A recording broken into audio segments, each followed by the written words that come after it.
petit début de semaine assez tranquille, hein. Bon week-end, on est lundi, on enregistre le 3e épisode de Ça roule Quentin. Comment vas-tu Eric ? Bah écoute, moi ça va très bien, bon week-end également, donc j'ai envie de dire il y a pas mal d'actu aussi, transport, mobilité, que l'on va traiter, donc on est plutôt sur une bonne dynamique.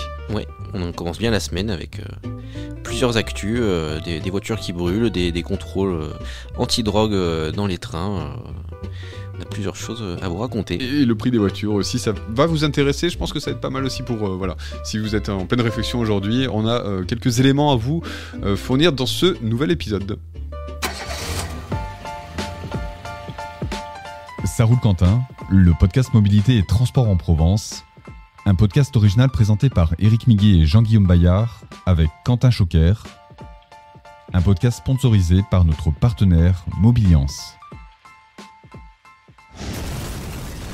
C'est Tesla, c'est des regards Tesla qui crament. Un truc de malade. Voilà, ce que l'on vient d'entendre là, on est dans la nuit du mercredi 12 novembre, la nuit du mercredi 12 au jeudi 13 novembre. Ce que l'on vient d'entendre, c'est le commentaire d'un automobiliste qui est passé du côté des Pennes Mirabeau et qui a découvert, effaré, le garage Tesla carrément en feu. Ouais, c'est ça. Alors, si vous prenez l'autoroute A7 dans cette zone, vous avez sûrement vu cette énorme concession Tesla qui a ouvert l'an dernier un grand bâtiment gris. Ah oui, c'est récent. Ouais. Et donc, dans la nuit de mercredi à jeudi dernier, plusieurs conducteurs, dont celui dont tu viens de parler, sont passés devant cette concession et ont vu de grandes flammes, plusieurs mètres de haut et un panache de fumée. Tout simplement parce que des dizaines de voitures étaient en train de brûler sur le parking de cette concession. Dizaines, je crois qu'il y a une comptabilité, on est à 24 à peu près. Il y a 24 voitures ont brûlé en effet, donc évidemment que des Tesla, des voitures à plusieurs dizaines de milliers d'euros.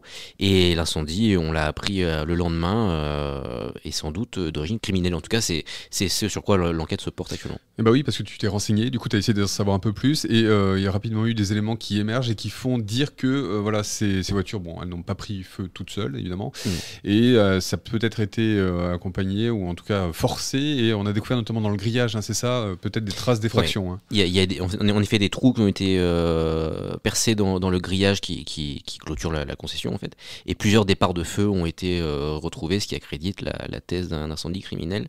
L'enquête a été confiée à la police judiciaire qui se porte actuellement sur des dégradations, destructions par moyens dangereux en bande organisée. Et oui, parce que tu le dis aussi, c'est pas la première fois qu'une concession Tesla est ainsi ciblée. On est dans un contexte un peu particulier là, pour les concessions Tesla aujourd'hui. Et oui, vous en souvenez peut-être en début d'année, cette marque donc américaine de voitures électriques a subi une vague de haine puisque Elon Musk s'était engagé dans le gouvernement américain, a multiplié les polémiques, le gouvernement de Donald Trump. On va dire. Donc il y a en effet plusieurs concessions qui ont été attaquées, d'abord aux États-Unis et puis même en France, à Toulouse et à Niort. Et là déjà plusieurs dizaines de voitures avaient brûlé. Le siège de Tesla avait été dégradé à 2 reprises en région parisienne avec de la peinture, et les ventes de Tesla s'étaient effondrées. Elles sont légèrement reparties à l'automne, mais ça ne reste pas folichon par rapport à ce que la marque a connu en France. Ouais, donc c'est l'une des pistes, que l'image de marque en fait soit visée, attaquée.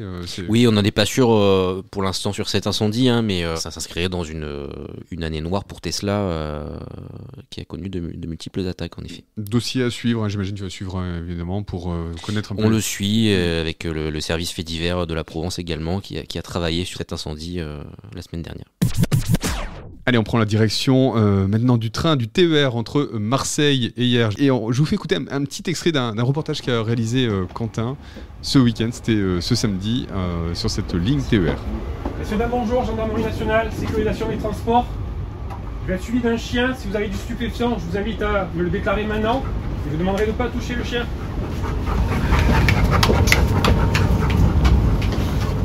Mais qu'est-ce qu'on entend là ? Et bien là, on entend le souffle de Java. Java, c'est une malinoise de la gendarmerie nationale que j'ai suivie dans le TER ce week-end sur la portion Aubagne-La Ciotat.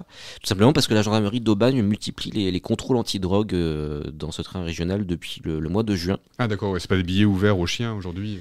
Non, alors ça existe les billets ouverts aux chiens, mais là pour le coup celui-ci n'avait pas de billets. Non, le sujet est sérieux. Là, le sujet. Et il est entré dans les différentes voitures du train pour vérifier si les passagers n'avaient pas de produits stupéfiants sur eux. D'accord, on est clairement donc, sur un contrôle antidrogue sur les lignes TER entre Marseille et Hyères, piloté par la gendarmerie d'Aubagne, tu viens de dire.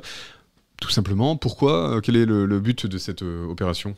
Le but, c'est surtout de déceler des voyageurs qui transportent par exemple du cannabis pour leur consommation personnelle, même si de potentiels transports dans le cadre de livraison du trafic de drogue inquiètent la gendarmerie d'Aubagne, qui a déjà mis en place des contrôles sur les routes où ces transports de produits stupéfiants peuvent avoir lieu, et donc elle se demande si certaines tentatives n'ont pas lieu également dans les trains ou dans les bus. Est-ce que il y a eu des découvertes faites par Java, cette malinoise ? Il y en a eu en effet lors de mon reportage. Alors elle a d'abord marqué, comme on dit, la valise d'un voyageur dans laquelle se trouvait un morceau de poulet. J'imagine que ça a peut-être éveillé son appétit, mais ensuite elle s'est penchée sur le bagage d'une voyageuse dans lequel un petit pochon de cannabis, la moula des Gaulois d'ailleurs, s'était inscrit dessus. Donc ce pochon a été trouvé, placé sous vide, et il sera ensuite détruit, et la voyageuse a écopé d'une amende de 150 €. Et c'est une opération pour des saisies, c'est une opération un peu de communication, parce qu'ils t'ont dit aussi combien de fois ils le faisaient, et c'est assez fréquent qu'il y ait des contrôles apparemment dans les TER. Oui, alors sans chien, c'est 3 fois par semaine, et avec ce chien, c'est une fois tous les 15 jours, et ils vont se multiplier, notamment dans les semaines qui viennent. Je vous propose d'écouter le capitaine Aragon de la gendarmerie d'Aubagne qui m'en a parlé. Là, elles seront menées toujours dans le même rythme, et elles seront doublées normalement pendant les fêtes de fin d'année. Et l'été, bien sûr, parce que là, c'est là où on a le plus de flux et de personnes. Voilà, le capitaine Aragon qui a donc mené cette opération anti-stup dans les TER entre Marseille et Hyères. On passe à un autre sujet complètement différent, cette fois-ci sur des fresques le long des autoroutes. Vous l'avez peut-être remarqué, si vous circulez entre Aix-Marseille, entre Sélonie et Marseille, on a pu voir un beau graffiti ces derniers temps apparaître. C'est une opération qui est pilotée par la DIRMED. Et bon, tu as rencontré quand même de vrais graffeurs qui sont de vrais artistes, qui en quelque sorte embellissent le long des autoroutes, quoi. C'est ça, la DIRMED, donc la direction interdépartementale des routes Méditerranée. C'est un petit peu long, donc on va continuer de dire DIRMED.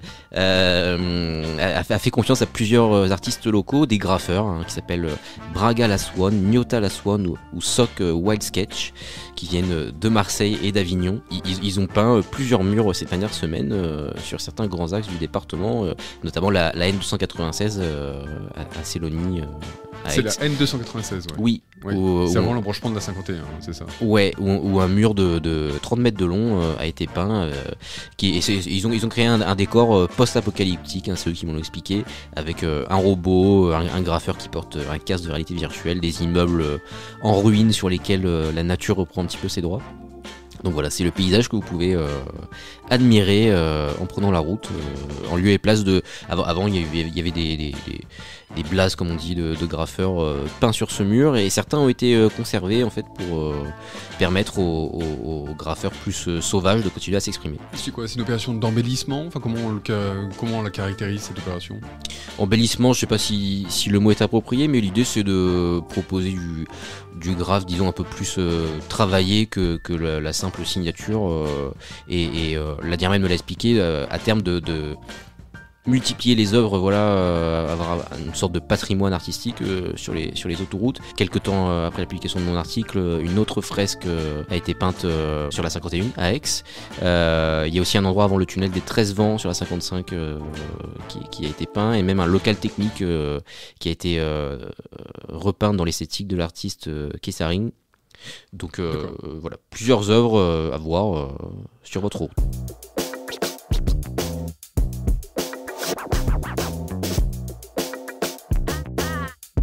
Allez, on passe au dossier du jour avec le salon de l'auto dans lequel tu es allé ce samedi, c'était le salon de l'auto à Marseille qui s'est déroulé sur 3 jours, 10 000 visiteurs attendus, beaucoup de véhicules à découvrir, et aussi une question que tu t'es posée à l'occasion de ce salon de l'auto, c'est tout simplement le prix des véhicules, parce que tu l'avais remarqué, tu as pu le constater, tu le confirmes, il y a une hausse quand même assez conséquente des prix. Ça t'a interpellé. D'ailleurs, c'est ton dossier qui est aussi retrouvé dans le Journal de la Provence, pour essayer de comprendre pourquoi aujourd'hui le prix des véhicules, vous le savez aussi, vous avez pu le remarquer, une certaine flambée à ce niveau-là. Et oui, c'est une tendance qui a lieu depuis plusieurs années maintenant. On l'a vu au salon de l'auto, donc ce week-end à Marseille, au Parc Chano, il y avait très peu de voitures sous la barre des 20 000 euros.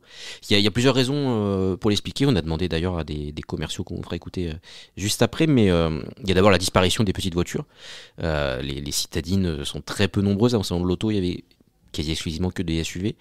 Et puis, voilà, plusieurs commerciaux me l'ont expliqué, la multiplication des normes sur les voitures qui imposent aux constructeurs d'y mettre plus de technologie. Des normes, c'est-à-dire forcément, ça coûte plus d'argent. Ouais, les normes, quand ils disent les normes, ils pensent à quoi par exemple? Les normes de sécurité, les aides à la conduite, qui sont des équipements assez poussés techniquement et qui font inévitablement grimper le prix des voitures. En fait, ce qui était avant des options devient parfois obligatoire. Donc tout un panel en fait d'aides à la conduite qui deviennent obligatoires. Je vous propose d'écouter plusieurs commerciaux interrogés au sein de l'auto qui m'en ont parlé. Plusieurs raisons expliquent le fait que les voitures sont de plus en plus chères, notamment les voitures neuves et du coup les voitures d'occasion.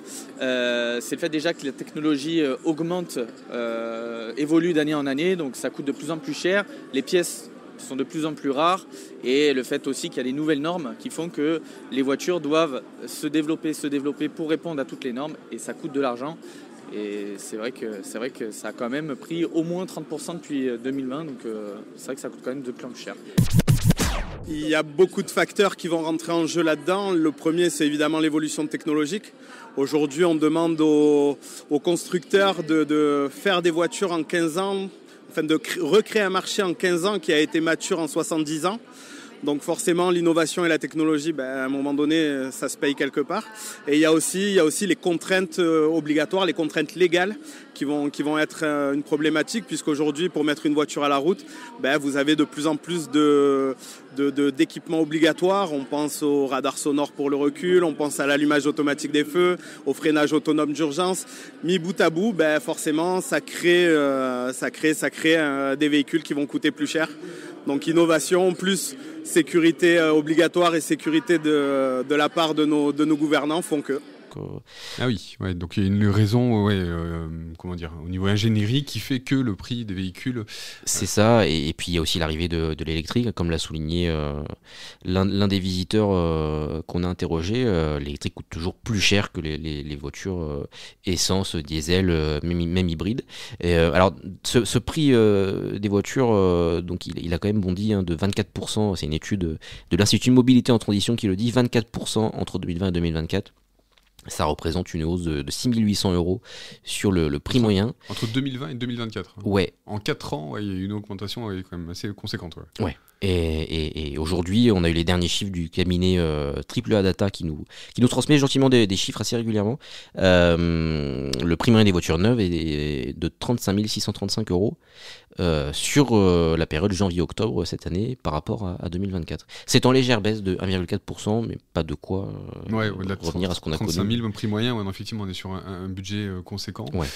J'imagine que tu as pu rencontrer des visiteurs. Est-ce que le public, quand tu les interroges sur le prix, comment ils abordent ces prix et comment ils font en fait tout simplement pour s'ils rêvent d'avoir ou s'ils ils veulent changer de véhicule? La plupart ont bien constaté ces hausses. On a rencontré notamment Malik qui venait se renseigner pour une Golf de Volkswagen et voir s'il pouvait bénéficier d'offres supplémentaires sur un véhicule alors plutôt haut de gamme qui lui coûtait 55 000 €. On a rencontré aussi Mathieu qui était intéressé par le Renault Rafale, un SUV hybride, mais il n'était pas sûr de la fiabilité au long terme de ce modèle électrifié, donc il était un petit peu réticent à y mettre plusieurs dizaines de milliers d'euros, et donc il voulait garder sa Mégane 4 diesel. C'est ce que montrent plusieurs études. Les automobilistes gardent de plus en plus longtemps leur voiture parce qu'ils n'ont pas les moyens d'en changer. Au niveau financier, est-ce que justement tu as pu découvrir des stratégies, les visiteurs, les potentiels acheteurs aujourd'hui, on parle beaucoup du leasing évidemment, mais est-ce qu'au niveau des concessionnaires justement c'est pris en compte et il y a des offres d'achat qui sont un peu différentes ou qui ont évolué depuis un certain temps par rapport à ces prix de véhicules?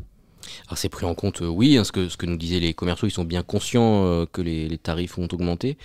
Est-ce qu'il y a des alternatives, des solutions? Pas vraiment. Certains disaient que les loyers de leasing étaient plutôt restés stables par rapport aux prix comptants qui ont augmenté. il faut quand même parfois avoir un apport conséquent ça, oui. pour signer un leasing. Ouais, le leasing, oui, il y a le leasing social qui évite d'avoir un apport. C'est ça. Mais sinon, le leasing existe aussi pour autre que le leasing social, mais il faut souvent apporter entre 5 000 et 10 000 des fois. Ouais. Le leasing social, en effet, peut être une solution. Alors, il faut quand même se lever tôt pour être dans les bénéficiaires. J'ai pas les derniers chiffres, mais je pense qu'on n'est pas loin de la barre des 50 000 bénéficiaires cette année. Pour rappel, le leasing social, ça a été lancé fin septembre et ça permet de louer une voiture électrique à moindre coût pendant 3 ans. Et justement, du coup, tu as pu te balader dans les allées du salon de l'auto. Quelles sont les tendances pour la suite, justement au niveau prix des voitures? Qu'est-ce que tu as ressenti et est-ce que tu peux avancer comme élément? Alors les tendances au salon de l'auto, c'est un peu compliqué de les deviner parce que ça reste un salon de concession locale qui expose les modèles déjà sortis. Par contre, ce qu'on peut dire, ce qu'on peut envisager, c'est un retour de la petite voiture dans les années à venir. En tout cas, c'est ce que souhaite l'Union européenne. Elle a demandé aux constructeurs de réfléchir à des voitures plus abordables et de plus petite taille, alors que depuis une décennie, elles ont plutôt tendance à grossir les voitures. Et Stellantis et Renault, donc les deux principaux constructeurs français, se sont dit prêts à les fabriquer, ces petites voitures, inspirées notamment des fameuses kei cars japonaises. Je sais pas si ça te parle, Eric. Ouais, on les voit, mais petites voitures un petit peu carrées. Au design un peu sobre, on va dire. C'est très sobre. Alors je sais pas si on aura les mêmes en termes de design. En tout cas, Renault par exemple vient de présenter sa nouvelle Twingo électrique. Vous avez peut-être vu passer l'info. Je sais que la pub passe déjà à la télé, ce qui m'a étonné. Et elle sera proposée à moins de 20 000 euros en électrique. Donc progressivement, on arrive à des voitures un petit peu moins chères. Ouais, donc la taille des voitures pourrait, ça sera sur cette question du prix, peut-être réviser nos ambitions à la baisse au niveau taille des fois et prendre les petites voitures si on veut pouvoir passer à acheter une voiture neuve.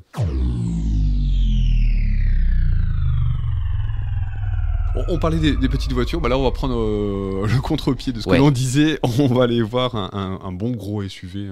C'est pas péjoratif. Il en faut pour certaines familles. Oui, parce que c'est un véhicule qui est attendu, qui maintenant quand l'on croise régulièrement sur les routes, c'est une sorte de best-seller ici sur les routes françaises. C'est le Nissan Qashqai et tu as pu faire le test de ce nouveau Nissan Qashqai récemment à Marseille du côté du Mucem. Ouais, alors pas que du côté du Mucem. T'as pas roulé, je rassure les auditeurs. J'ai fait des tours autour du Mucem pendant une semaine. D'accord, ouais. Non, je suis monté à Lyon avec cette voiture depuis Marseille. Je suis allé à Nice aussi pour rejoindre un autre essai. Donc j'ai pas mal roulé. Il faut le dire avec ce Nissan Qashqai et d'ailleurs il est fait pour ça. Donc tu as pu tester ce véhicule. J'ai envie de dire première, globale impression. Alors la question est mal posée comme ça, mais cette première impression. Qu'est-ce que tu dirais sur ce test du Nissan Qashqai? Après on va voir peut-être sur les plus et les moins, mais l'impression juste globale déjà. Alors déjà visuellement je le trouve plutôt réussi, donc c'est une version restylée parce que le dernier Qashqai il est sorti en 2021 et c'est un modèle phare de Nissan. C'est ce modèle là qui a lancé un petit peu la mode des SUV en France à la fin des années 2000. Donc visuellement ils en ont fait quelque chose d'assez futuriste, même avec une calandre très sculptée, plein de petits éléments qui ressortent. Je trouvais ça plutôt joli, des dimensions quand même conséquentes, 4,4 m de long, 1,8 m de large, mais forcément ça profite à l'intérieur qui est plutôt spacieux. La conduite, tu l'as dit, tu as pu faire pas mal de kilomètres avec ce Nissan Qashqai. La conduite, l'impression que tu as ressentie? Et c'est vraiment un conduire qui se révèle. Alors il y a quand même une spécificité à savoir, c'est que ce Qashqai, donc je l'ai eu en version hybride, version qui s'appelle e-Power, qui embarque un moteur essence, mais qui n'entraîne absolument pas les roues. Ce moteur essence, il vient en fait générer de l'énergie pour alimenter un moteur électrique de 190 chevaux qui lui actionne les roues. Donc c'est la particularité de ce modèle. On a l'avantage donc de ne pas avoir de boîte de vitesse.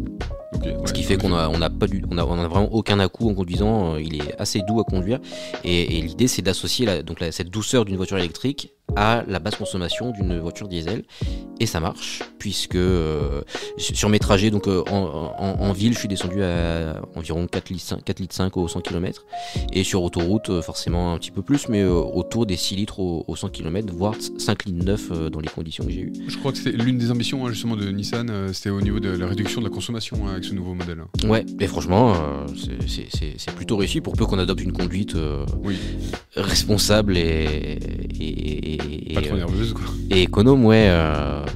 En tout cas j'ai trouvé ça. On arrive à faire la promesse, je crois que c'est 1200 km. Moi j'ai réussi à faire 900 dans les 900 km avec un plein de carburant. Ah, la promesse c'est 1200 km, ouais. Donc ouais, toi avec un plein t'as fait 900. Oui, puis on sait pas sur quelle route le 1200 km a été réalisé, donc... La sensation de conduite, parce que tu disais c'est un gros véhicule, est-ce que mais justement il peut y avoir cette impression voilà, de gros paquebot à conduire ou... Ouais, quand même, ça reste, en ville il faut quand même être conscient du gabarit, mais alors, le diamètre de braquage n'est pas non plus idéal. Ce qui est quand même bien, je trouve, pour les manœuvres, on a une caméra à 360 degrés qui est franchement plutôt lisible. C'est pas le cas toujours des caméras sur les écrans, enfin les écrans des voitures. Donc dans le parking de la Provence, au centre bourse, qui est pas plus évident, qui est digne d'un labyrinthe, ça m'a bien aidé franchement. Ah oui, je veux dire. Ouais. L'écran tactile, par contre, je l'ai trouvé assez daté. Dans 2025, ça m'a un petit peu gêné, donc il fait 12,3 pouces, mais les visuels sont, je trouve, datés, donc on a vite fait de brancher son téléphone pour y mettre Apple CarPlay ou Android Auto. Le confort, l'assise, un petit mot peut-être là-dessus? Je l'ai trouvé particulièrement confortable, ce Nissan Qashqai, qui gomme bien les ralentisseurs, les aspérités de la route, pareil pour peu qu'on ne les prenne pas à 60 km/h. J'ai lu par contre, alors moi j'avais des roues, des jantes de 18 pouces, on peut l'avoir avec des jantes de 20 pouces qui nuisent un petit peu au confort global. Ah oui, donc ça peut se jouer là. Sinon, non, mais l'impression, on a le sentiment là que quand même, bon, on est sur un véhicule aussi de haut de gamme, hein, donc forcément les impressions de conduite sont plutôt bonnes. Est-ce qu'il y a des petits points de réticence, j'ai envie de dire, est-ce que dans la conduite, dans l'usage de ce véhicule quand tu l'as testé? Franchement, assez peu. Ce qui est un petit peu dommage, je trouve, c'est que le mode e-pédale, donc qui permet de conduire que la seule pédale d'accélérateur, on lève le pied et ça ralentit fortement, ne va pas jusqu'à l'arrêt complet. Voilà, c'est un petit bémol, peut-être une amélioration qui serait pertinente, je trouve. Ce sont des outils un peu électroniques qu'il faut appréhender aussi, il faut le prendre en main, j'ai l'impression aussi, comme ce véhicule avec tous ces outils technologiques. Est-ce que c'est la sensation qu'on peut aussi avoir? Oui, alors pas autant que certains modèles très haut de gamme comme les Mercedes, les Audi, ou même moi habitué à essayer des voitures, il me faut un temps d'adaptation. Là, je trouve que si on est assez familier avec les voitures d'aujourd'hui, on prend vite ses marques. Honnêtement, il est assez facile à conduire. Et se manie plutôt bien avec ses différents modes sport, confort, économie. On parlait du prix des véhicules, enfin justement avec cette hausse. Alors du coup, ce nouveau Nissan Qashqai, on est sur quel tarif aujourd'hui? Eh bien, alors, ça dépend à qui on s'adresse. Moi, je le trouve plutôt bien placé par rapport à ses concurrents. Donc, j'avais un modèle en finition N-Connecta. Il faut compter 39 800 € pour se l'offrir. Le modèle d'entrée de gamme de Qashqai, il est affiché à 37 600 €. D'accord, ouais. Ce qui pour un SUV familial hybride dans la gamme des prix aujourd'hui n'est pas excessif. Alors, j'ai vu un modèle haut de gamme au salon de l'auto justement à Marseille qui était bien plus élevé. Je crois qu'un petit peu moins de 50 000 €. Ah oui. Là, pour le coup, j'ai trouvé ça cher. Ouais. Mais bon, sous les 40 000 €, je pense que le positionnement en termes de prix est plutôt bon. Et tu disais, ses concurrents, il est face à quel type de véhicule le Qashqai aujourd'hui? Il y en a pas mal. Je pense par exemple en France, le Renault Austral hybride qui serait son principal concurrent, qui pour le coup est un petit peu plus cher. D'accord, très bien. Écoute, merci beaucoup pour ce test. On vous le dit, des fois, souvent dans Ça roule Quentin, voilà, on vous fait partager nos petites expériences, enfin l'expérience de Quentin qui balade avec les véhicules. C'est ça, et à l'heure où vous écouterez ce podcast, je serai certainement en train de tester la nouvelle Renault Clio. Un autre best-seller, une voiture. C'est ça, la voiture la plus vendue en Provence cette année qui se renouvelle enfin. Elle était d'ailleurs en avant-première au salon de l'auto. D'accord. Donc tu feras le test. J'ai hâte d'en prendre le volant et vous le retrouverez sur le site de la Provence tout à fait. Dès ce jeudi qui suit la sortie de cet épisode et dans le journal papier dimanche. Parfait pour le teasing, voilà, pour le prochain épisode. Merci Quentin. Avec plaisir Eric, à très bientôt. Salut.